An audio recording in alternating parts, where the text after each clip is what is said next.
tuning in the sun. This is TFM. Get ready to rock. From AM to PM. Come on. Let's talk. TFM 95.4. Let's talk. Live on TFM and the TFM Facebook page. This is the live feed of TTV. Let's talk.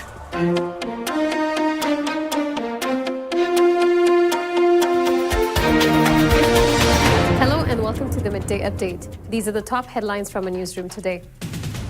COVID caused 14% of deaths in the Sultanate last year. Appeal for B-negative blood made in Oman earlier today. SQ to hold graduation ceremony for 31st batch of students. Ready to assist U.S. states hit by severe windstorm, Biden tells governors. Ronaldo prepares to take long walk to Champions League final. In addition to that, in today's episode, we'll be joined by Sri Lankan ambassador as the Embassy of Sri Lanka here in Oman is celebrating 4 decades of bilateral relations with Oman. But before that, let's see how the weather looks like in the Sultanate today. Hi, my name is Maythal Shukaili for today's weather update. And right now, I'm outside the TFM studio in Al Khuwair. Before we move on to weather, here is our fact for the day. Wind doesn't pollute the electrical power can, so wind turbines are being developed to light up cities. That is our fact for the day. Now let's step inside the studio and talk more about weather. An alert has been issued by Oman Meteorology and Civil Aviation Authorities saying that there will be poor visibility during fog formation and there will be mainly clear skies over the rest of the Sultanate with chances of cloud development over Al Hajar Mountains and surroundings in the afternoon and chances of late night to early morning low-level clouds or fog patches over the parts of South Al-Sharqiyya, Al-Wusta, Dhafar and along the coastal areas of Oman Sea. And now let's take a look at how the weather will be like in all the governorates.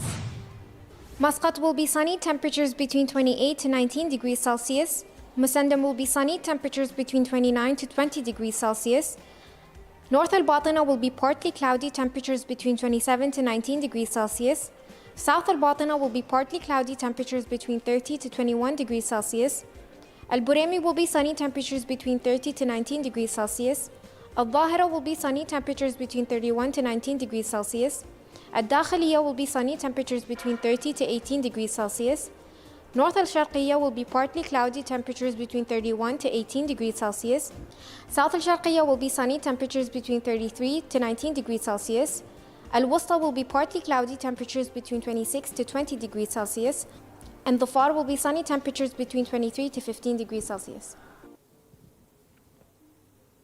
Welcome back to TTV. You're watching Midday Update.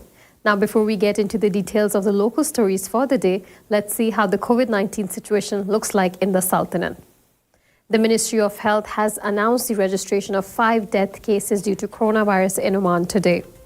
This has taken the total death toll in the country to 1,549. The Ministry of Health officials has also extended their deepest condolences to the families of the deceased. In addition to that, the Ministry of Health has also registered 277 new coronavirus cases in Oman today.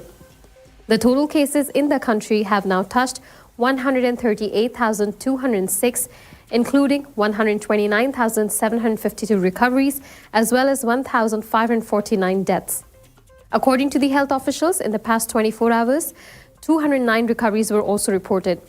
The ministry has urged everyone to adhere to social distancing instructions issued by the Supreme Committee and the Ministry of Health. And now from a local desk. More than 14% of deaths that took place in Oman last year were due to the COVID-19 pandemic. 10,496 people died last year, reveal statistics from the National Center of Statistics and Information. According to the Ministry of Health, 1,499 died due to the coronavirus as of December 31st, 2020. This means COVID deaths accounted for 14.28% of all deaths recorded in 2020. Currently, the number of deaths due to COVID stands at 1,549 people.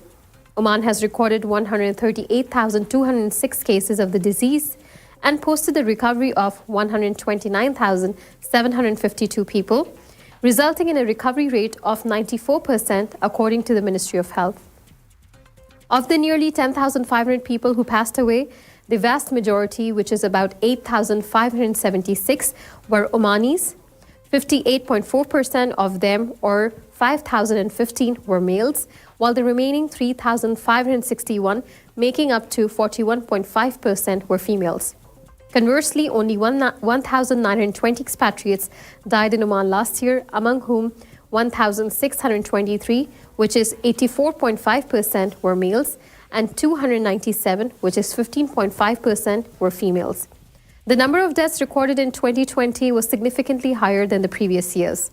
Speaking to Times of Oman, a senior official of the Ministry of Health said that the deaths from COVID-19 can be reduced further by following the preventive measures and taking the vaccine. Now, the Department of Blood Bank Services, commonly known as DBBS, has renewed its appeal to the holders of B-negative blood type to donate blood urgently at the Central Blood Bank in Boshar today. A statement issued online earlier by DBBS said, "We would like to inform you that there is still a very urgent need for type B negative, as there are a number of conditions that require blood transfusion. Therefore, we renew our appeal and call people to take the initiative to donate blood today at the Central Blood Bank in Boshar. Blood donation times are from Saturday to Thursday from 8 a.m. to 8 p.m. and on Friday from 3 p.m. to 8 p.m. Please book your appointment to donate blood via WhatsApp at 94555648, according to the statement." The Sultan Qaboos University will celebrate the graduation of the 31st batch of students for the year 2019-2020 in March 2021 under the patronage of Minister of Higher Education, Research and Innovation. A statement issued online by Oman News Agency said, Sultan Qaboos University celebrates the graduation of the 31st batch of its students for the year 2019-2020 over 4 days, which are the 22nd, 24th, 29th and 31st of March, under the patronage of Her Excellency Dr. Rahma bint Ibrahim Al-Mahrouki, who is the Minister of Higher Education, Research and Innovation. According to the statement issued by Oman News Agency, it said that in line with the directives of the Supreme Committee to deal with COVID-19 and in compliance with the precautionary and preventive measures, attendance will be limited to graduates only. Moreover, the Embassy of Sri Lanka in the Sultanate of Oman is celebrating 40 years of diplomatic relationship with Oman today. And to talk more about details about the strong relationship that the Sri Lanka and Oman shares together, we have His Excellency Ameer Ajwad joining us for the show today. Thank you, Your Excellency, for joining us, and congratulations on the 40th anniversary. Thank you very much, Times of Oman TV, for having me. It's a pleasure to have you, sir. So can you tell us a little about these 40 years, going strong and celebrating the diplomatic relationship? Today, Sri Lanka and the Sultanate of Oman commemorate the 40th anniversary of their diplomatic relations. It's indeed a historic day and a milestone in our bilateral relations. As a seafaring nations, Sri Lanka and Oman relations are traced back to mist of history. A visit of an Omani trading vessel to the gold port of Sri Lanka in 9th century AD. This evokes the memories of our cultural and trading exchanges in the past. And Sri Lanka-Oman relations, of course, the diplomatic relations, the people-to-people relations between Sri Lanka and Oman, of course, predates the establishment of diplomatic relations between the two countries. According to our records, the first Sri Lankan expatriate to arrive in Oman in 1969 was Mr. Felix de Silva, who was appointed as the first Inspector General of Police of Oman, the Royal Omani Police, in 1974. So this is the relationship we have between Sri Lanka and Oman. And Sri Lanka and Oman formally established their diplomatic relations in 1981. Sri Lanka opened its resident mission in Muscat in 1987. And Oman opens its resident mission in Colombo in 2013. So bilateral relations between the two countries continue to thrive by the exchange of high-level visits, signing of MOUs and agreements, and of course, our bilateral cooperation, economic, cultural, educational, and people-to-people contacts, and defense cooperation that has been thriving for last more than 4 decades. And an MOU, a landmark MOU, which was signed in 2012 between the ministries of foreign affairs of both countries on the political consultation between the two countries. This serves as a catalyst for the growing bilateral relations in multifaceted areas of cooperation. Sri Lanka and Oman also signed an MOU in the field of labor and training. This provides a platform for a dialogue for enhancement of cooperation in this sector. And also, Sri Lanka and Oman established a parliamentary friendship association. This serves between the Parliament of Sri Lanka and the Shura Council of the Sultanate of Oman. This serves to connect the legislators of the both countries. And also, Sri Lanka and Oman established or signed an agreement on the double taxation, avoidance of double taxation, and the prevention of fiscal evasion. This laid a strong foundation for the stronger private sector partnership and business communities partnership. And also, in addition, Sri Lanka National Chamber of Commerce and the Oman Chamber of Commerce and Industry have finalized an MOU to be signed in the next couple of 2 weeks to connect. This MOU will connect both private sector or business communities of both countries. So these are landmark developments during the last 40 years of our diplomatic relations between the two countries. And also, I wish to mention, as Sri Lanka and Oman are sharing the Indian Ocean, as these two nations are sharing the Indian Ocean, and also they are strategically located, there's a huge potential and for greater connectivity and deeper economic engagement. So, and also the both countries have now embarked on an economic diversification drive. So the time is ripe for both countries to engage and focus on economic cooperation and partnership in the years ahead. And in this vision of President of Sri Lanka, His Excellency Gotabaya Rajapaksa, vistas of prosperity and splendor, and the Vision 2040 of Oman, engineered by His Majesty Sultan Haitham bin Tariq, are the clear roadmaps to achieve another milestone in the years ahead, to forge cooperation and to flourish the bilateral cooperation in the years ahead, to achieve another milestone in the history of our bilateral relations.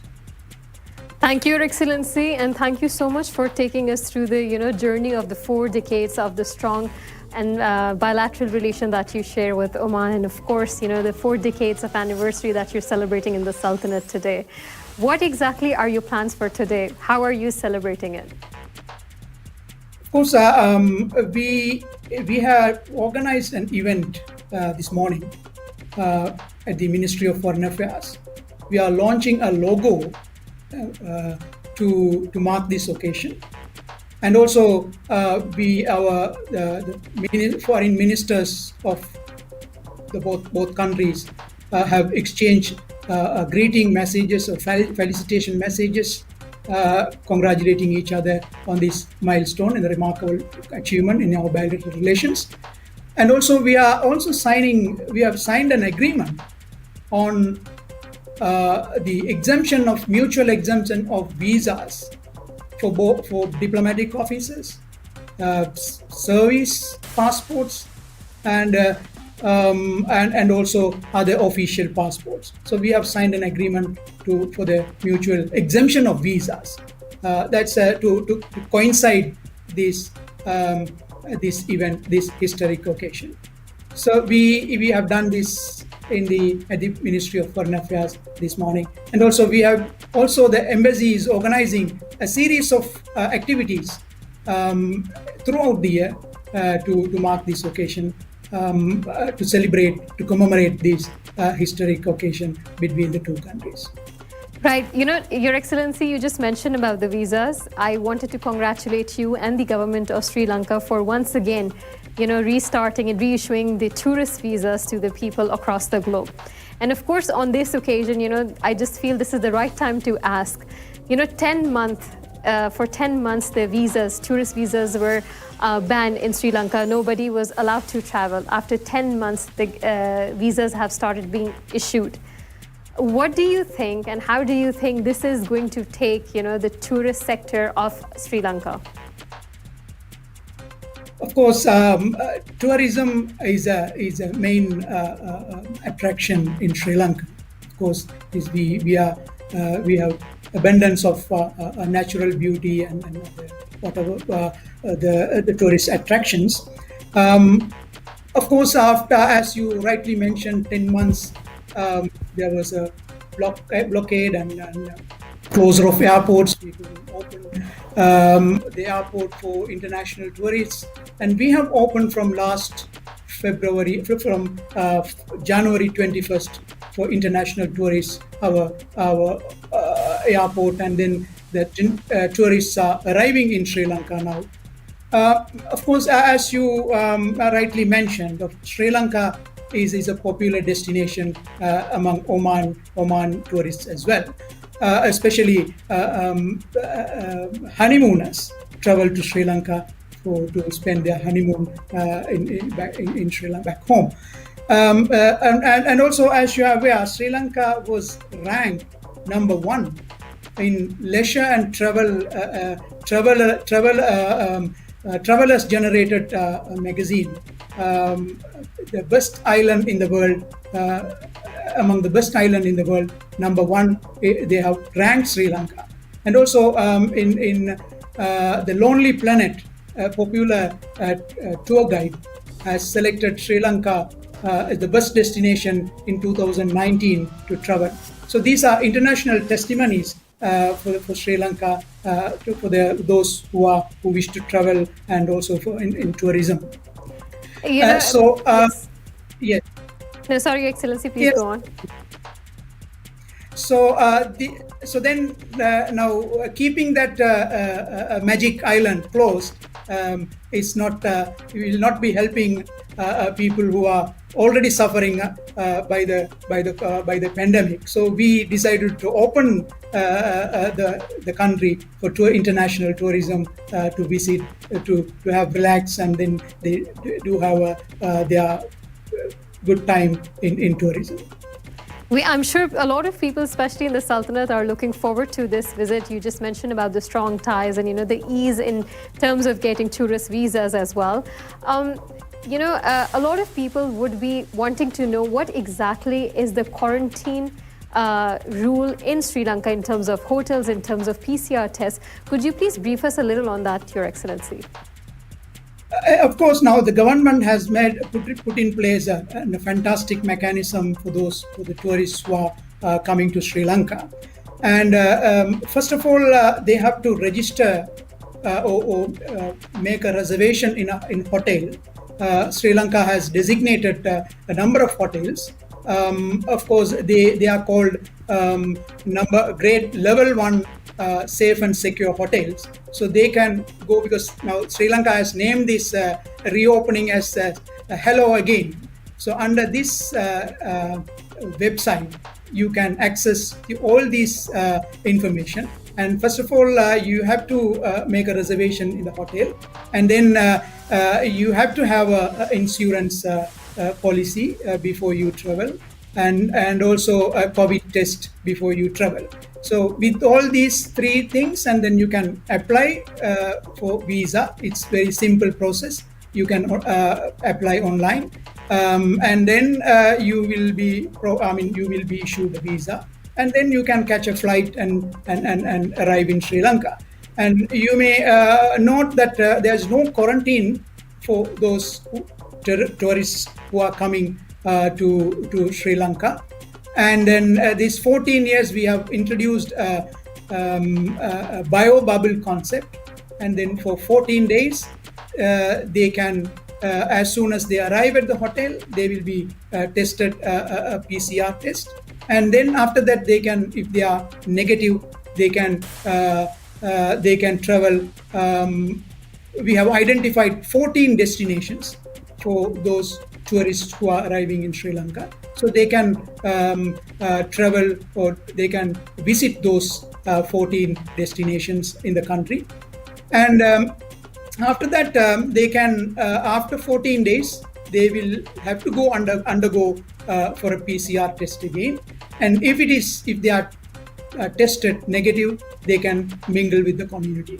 So that is the arrangement we have made. It's a simple arrangement. It's all the details are available in the Hello Again Travel Sri Lanka website. So, Your Excellency, what I'm understanding is the first 14 days, the individual is expected to spend time at the hotel, and they cannot mingle or go outside the hotel, right? Not necessarily. They will be taken by the hotel to all those 14 destinations. Okay. To visit those destinations, tourist destinations. So all the list of those destinations are available in the website. So they can visit. They need not to stay in the hotel. From the day they arrive, if they are tested negative, they can visit all those 14 destinations without any problem under the bio bubble concept. Right, that sounds really nice, Your Excellency, because 14 days, you don't feel like you're actually in quarantine because you're also sightseeing in these 14 days you just mentioned. Absolutely, that is the whole purpose. Then tourists are coming to enjoy the natural beauties and scenery. So we cannot keep them in the hotel. So the government has put in place a very strict mechanism, and then those 14 places they can freely visit. There will be no other community people will be mingling. So it's exclusively for tourists to visit those places. So by that arrangement, tourists are also safe, and this local community also is safe. So absolutely, it's a easy and good mechanism. Your Excellency, I just wanted to ask for booking of the hotels. Are there any designated hotels that tourists should be booking or looking into, or it could be any hotels and the same procedure will be followed? No, there is. That's what as I mentioned earlier. The level 1 safe and secure hotels. Government has designated a number of hotels. The list of hotels are in the website, Hello Again website. So they can reserve in any of those hotels. They are free to reserve in those hotels, and then the hotels will take care of them on their arrival at their hotels, at their facilities. And the cost of these hotels, Your Excellency, and the PCR tests and other, some rules that would be in place during the time for 14 days, are these costs provided on subsidized rates, or are they taken care by the government or the hotel itself?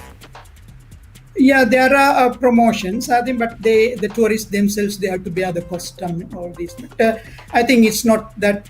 It is also all standard costs, and then it's all the information is available in the website, and also they can access the hotel, and then they can negotiate with the hotel. So that's up to the tourists and the hotel. So, but the government has designated a number of hotels for the purpose of this, for the staying for the international tourist exclusively. So they can choose their own hotels, and they have to pay for $12, I think, for the 1 month insurance.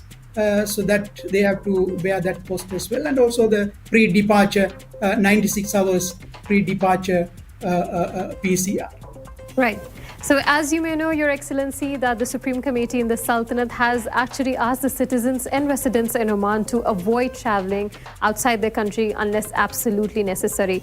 Once this decision is lifted, which month and where exactly would you suggest or recommend people to visit in Sri Lanka? Of course, Sri Lanka has a large number of places of tourist attractions. We have 6 UNESCO identified cultural sites. So, and also we have you should not miss exotic beaches and the hill country, and also our national parks and safaris and elephant orphanages and whatnot. And if you name it, you have it in Sri Lanka. That's a magic island. So you can choose whatever according to your interest. And also as you ask about the right timing, of course, for the south and the hill country, the season, of course, from December to I think in April. That is the season from the south and in the hill country. And also for the east coast, of course, they can go from the May to October. So these are the high seasons in 2 seasons in the country. So it depends on how Sri Lanka has a moderate climate. So then you can choose whatever the places you can, and also even throughout the year you can plan your destination of tourism in Sri Lanka. And also I wish to add, and now from Oman, now the Oman AI has scheduled flights every week. And also now the Salam Air has started their operation. Now they have operated 1 flight, and again another flight is ready to go. So now these 2 flights are available in Oman. So whoever the tourists who are interested to travel, they can catch these 2 flights. But as you rightly mentioned, the COVID committee has instructed, is given guidelines to the people in Oman to avoid travel abroad, so that they have to comply with it. And also when the situation and the conditions are better, they can travel to Sri Lanka. Sri Lanka is open for tourism. Thank you so much, Your Excellency, once again for joining us today. Thank you very much for having me, and as always, I thank you very much for the Times of Oman TV. And I also wish to take this opportunity to extend my tribute to all the Sri Lankan and also non-Sri Lankans who had contributed, who had extended their valuable contribution to the promotion of the bilateral relations between Sri Lanka and the Sultanate of Oman. I paid special tribute to them for their contribution. I thank you very much. Thank you so much, Your Excellency, and once again, congratulations on the 40th anniversary. It's time for a quick commercial break, but stay tuned as we have more updates coming your way from International Desk.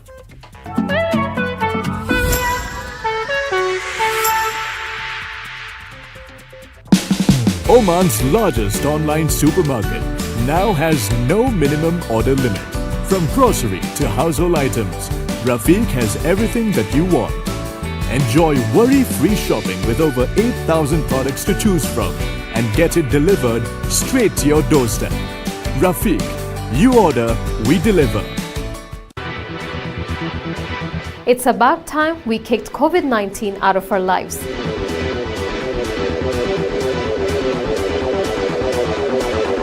Join us on TTV Outline every Monday and let us learn how to fight COVID together.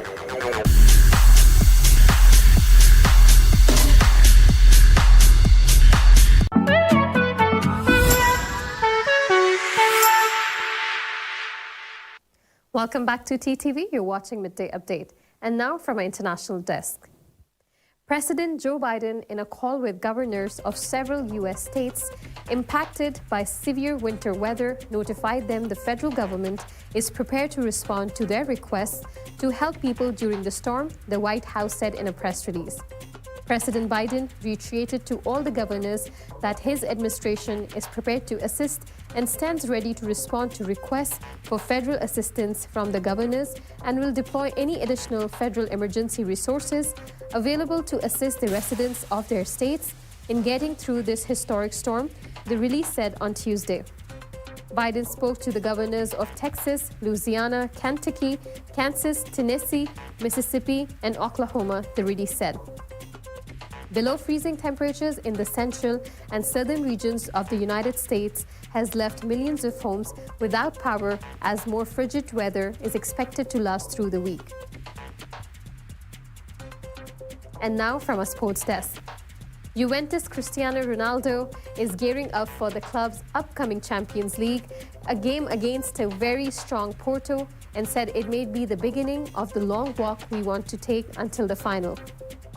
The 36-year-old also said that at this stage of the competition, every detail can make a difference, and therefore everybody has to bring their A game.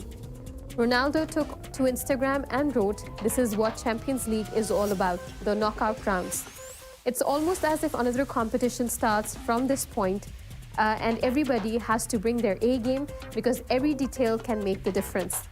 He continued saying that in the last couple of years, we went home sooner than we wanted, but we continue to aim higher every season, and this year is no exception.